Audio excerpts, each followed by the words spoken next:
دوسرا انسان وہ جو کسی سے محبت کرتا ہے اس لیے کرتا ہے کہ وہ اللہ کا نیک بندہ ہے۔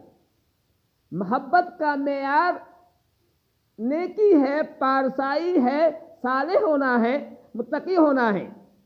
محبت کا معیار بلڈنگ نہیں، دولت نہیں، پیسہ نہیں، منصب نہیں۔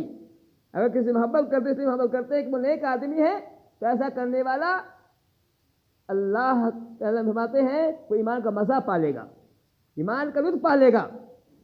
تو اس سے معلوم ہوا کہ جب کسی سے محبت کریں تو ہم اللہ کے لیے کریں، اور کسی سے نفرت ہو تو اللہ کے لیے ہو۔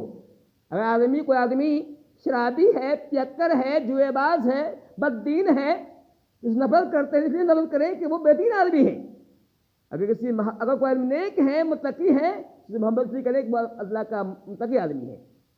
ایک اور حدیث سے فرماتے ہیں کہ اللہ تعالیٰ نے ایک آدمی اپنے ایک دوست سے ملنے جا رہا تھا، اللہ تعالیٰ نے وہاں سے فرشتے بھیجا، کہا پوچھو اس آدمی سے کہ یہ آدمی کہاں جا رہا ہے، کس سے ملنے جا رہا ہے، ملنے کی وجہ کیا ہے، کیا اس کا کوئی احسان ہے کہ چکایا جا رہا ہے؟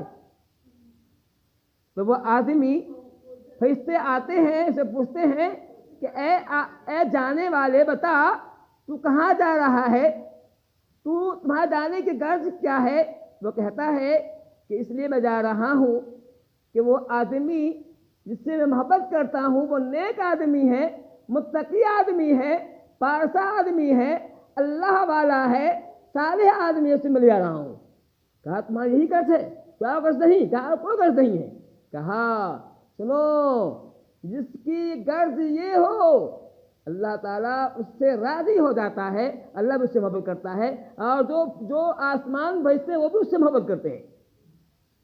تو معلوم ہوا کہ کسی سے محبت کا معیار تقویٰ اور پرہیزگاری ہونا چاہیے، نہ کہ دولت اور منصب ہونا چاہیے۔